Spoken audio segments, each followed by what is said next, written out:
अब हमारा प्रश्न है, सामाजिक समझौता सिद्धांत क्या है? सामाजिक समझौता सिद्धांत क्या है? तो उत्तर है सामाजिक समझौता सिद्धांत। राज्य की उत्पत्ति के संबंध में सामाजिक समझौता सिद्धांत अत्यंत महत्वपूर्ण है। यह सिद्धांत दैवीय सिद्धांत के विरोध में अस्तित्व में आया। इस सिद्धांत के अनुसार राज्य एक मानवकृत संस्था है जिसका निर्माण व्यक्तियों ने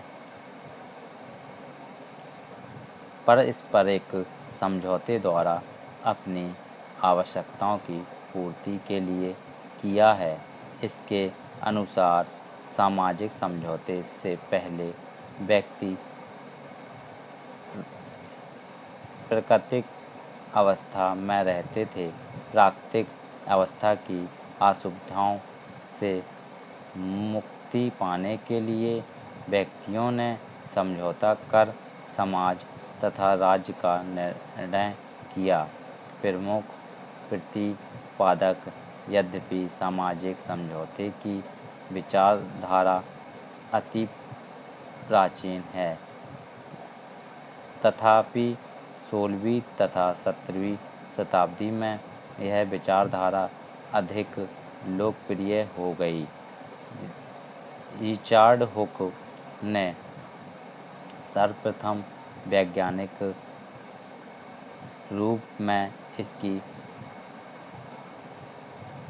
तार्किक व्यवस्था की तथा ग्रोसियम और स्पिनोजा ने इसका समर्थन किया, लेकिन इस सिद्धांत का वैज्ञानिक और विधिवत प्रतिपादन अंग्रेज विद्वान थॉमस हॉब्स, जॉन लॉक तथा फ्रांसीसी विद्वान जीन जैक्स रूसो द्वारा किया गया। इसीलिए इन तीनों को राजनीतिक दर्शन के क्षेत्र में संविदावादी या समझौतावादी विचारक कहा जाता है। सामाजिक समझौता सिद्धांत का आधार हॉब्स 1588 से 1670, लॉक 1632 से 1704 तथा रूसो 1712 से 1778 द्वारा प्रतिपादित सामाजिक समझौता सिद्धांत को संक्षेप में इस रूप में व्यक्त किया जा सकता है कि सभ्य जीवन के लिए राज्य अनिवार्य है, क्योंकि यदि राज्य नहीं होगा तो शांति, सुरक्षा और व्यवस्था नहीं होगी, और यदि शांति, व्यवस्था और सुरक्षा नहीं होगी तो सभ्य जीवन का अस्तित्व संभव नहीं। इस प्रकार चूँकि राज्य शांति, व्यवस्था और सभ्य जीवन का साधन है, इसलिए इसकी उत्पत्ति केवल मानवीय इच्छा से ही हो सकती है, अतः राज्य कोई दैवीय या ईश्वरीय सत्ता हो ही नहीं सकता। इस प्रकार इन्होंने राज्य की उदारवादी स्वरूप का प्रतिपादन किया। इस मूल विचार की हॉब्स, लॉक तथा रूसो ने अपने अपने ढंग से व्याख्या की है और भिन्न भिन्न राजनीतिक सामाजिक परिस्थितियों के कारण इनकी व्याख्याओं में भी भिन्नता है, फिर भी उनके विश्लेषण का मूल आधार तथा तरीका एक ही है।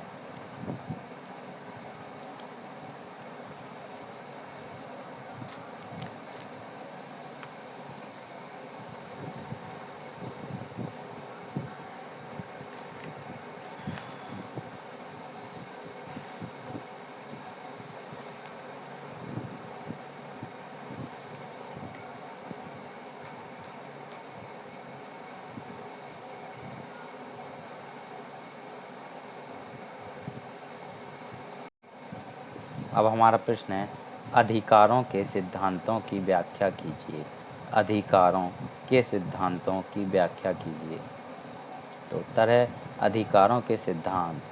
व्यक्ति के अधिकार कैसे अस्तित्व में आए और वर्तमान समय में इन अधिकारों का क्या स्वरूप होना चाहिए, इस संबंध में समय समय पर अनेक सिद्धांतों का प्रतिपादन किया गया है। इन्हें ही अधिकारों के सिद्धांत कहते हैं, जिन्हें निम्न प्रकार स्पष्ट किया जा सकता है। प्राकृतिक नैसर्गिक अधिकार सिद्धांत। इस सिद्धांत के अनुसार मनुष्य को अनादिकाल से प्रकृति की तरफ से कुछ अधिकार प्राप्त हैं, जिनमें जीवन, संपत्ति और स्वतंत्रता के अधिकार मुख्य हैं। कानूनी वैधानिक अधिकार सिद्धांत। इस सिद्धांत के अनुसार हमारे अधिकार वही हैं जो हमको राज्य देता है या जो संविधान में लिख दिया गया है, क्योंकि राज्य ही उनकी रक्षा करता है। इस सिद्धांत के समर्थक बेंथम, ऑस्टिन, हेलैंड तथा सालमॉड है। यह सिद्धांत प्राकृतिक अथवा नैसर्गिक सिद्धांत के बिल्कुल विपरीत है। ऐतिहासिक अधिकार सिद्धांत। इस सिद्धांत के अनुसार अधिकारों का जन्म इतिहास से हुआ है। वे उन रीति रिवाजों और प्रयोगों पर आधारित हैं जो उपयोगी समझे जाते थे तथा जो काफ़ी समय तक माने जाते रहे। ये रीतियाँ अंत में जाकर मनुष्य के अधिकार बन गईं। सामाजिक लोक कल्याण अधिकार। इस सिद्धांत के समर्थकों का यह विचार है कि मनुष्य को अधिकार इसलिए दिए जाते हैं ताकि वह समाज का उपयोगी अंग बन जाएं। अधिकार से अधिक मनुष्यों का लाभ होना चाहिए। अधिकारों से मनुष्य का अधिक से अधिक विकास होता है और सुख प्राप्त होता है। व्यक्तिवादी आदर्शवादी सिद्धांत। इस सिद्धांत के समर्थक राज्य को एक दैवी संस्था मानते हैं। हीगेल ने कहा था कि राज्य पृथ्वी पर परमात्मा का अवतार है। इस सिद्धांत के समर्थक कहते हैं कि व्यक्ति को अधिकार समाज के सदस्य के नाते प्राप्त होते हैं। मनुष्य केवल राज्य में उत्पन्न होता है, उसे इस विषय में कोई अपनी इच्छा प्रकट करने का अधिकार नहीं, क्योंकि मनुष्य किसी बुरे राज्य में जन्म लेने से इनकार नहीं कर सकता। मनुष्य की भलाई समाज की भलाई में ही छिपी हुई है, क्योंकि समाज के अलग व्यक्ति का कोई पृथक अस्तित्व नहीं है।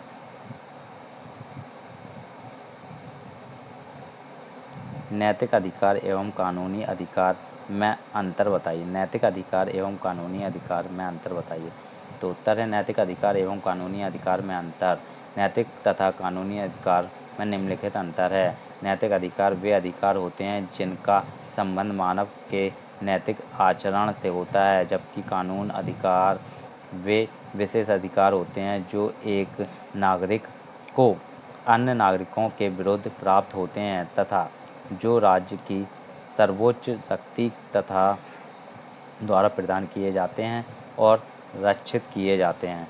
नैतिक अधिकार धर्मशास्त्री जनमत या आत्मिक चेतना द्वारा स्वीकार किया जाता है और राज्य के कानूनों से इनका कोई संबंध नहीं होता है, जबकि कानूनी अधिकारों की व्यवस्था राज्य के द्वारा की जाती है और जिनका उल्लंघन कानून से दंडित होता है। कानून का संरक्षण प्राप्त कर होने के कारण इन अधिकारों को लागू करने के लिए राज्य द्वारा आवश्यक कार्रवाई की जाती है। प्रश्न है, प्राकृतिक अधिकारों से आप क्या समझते हैं? प्राकृतिक अधिकारों से आप क्या समझते हैं? तो उत्तर है, अधिकारों का प्राकृतिक सिद्धांत। अधिकारों के संबंध में यह सिद्धांत सबसे अधिक प्राचीन है और इसका प्रचलन यूनानियों के समय से है। इस सिद्धांत के अनुसार मानवीय अधिकार पूर्णतः प्राकृतिक और जन्म सिद्ध हैं। इस सिद्धांत के मत अनुसार, जैसा कि आशीर्वाद ने कहा है, अधिकार उसी प्रकार मनुष्य की प्रकृति के अंग होते हैं जिस प्रकार उसकी चमड़ी का रंग, इतनी इनकी व्यस्त व्याख्या करने या औचित्य बताने की कोई आवश्यकता नहीं है, वे तो स्वयं सिद्ध हैं। इस सिद्धांत के अनुसार अधिकार जन्मजात, निरपेक्ष और स्वयं सिद्ध हैं। वे व्यक्ति को प्राकृतिक प्रकृति की देन है और समाज तथा राज्य द्वारा व्यक्ति के अधिकारों पर किसी भी प्रकार का प्रतिबंध नहीं लगाया जाना चाहिए। Hobbes, Locke, Rousseau, Milton, Voltaire, Thomas Paine, Hobbes, Spencer, Blackstone आदि विद्वानों ने इस सिद्धांत को पोषण किया है। सामाजिक समझौता सिद्धांत के प्रतिपादित इस सिद्धांत के सबसे बड़े समर्थक रहे हैं।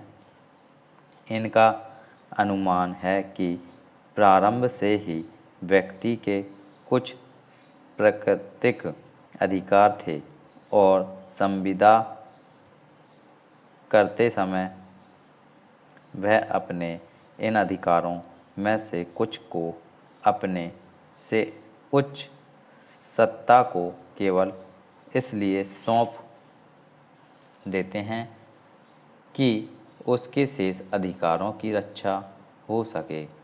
स्पेंसर का विचार है कि समान स्वाधीनता का अधिकार सभी व्यक्तियों का मौलिक अधिकार है।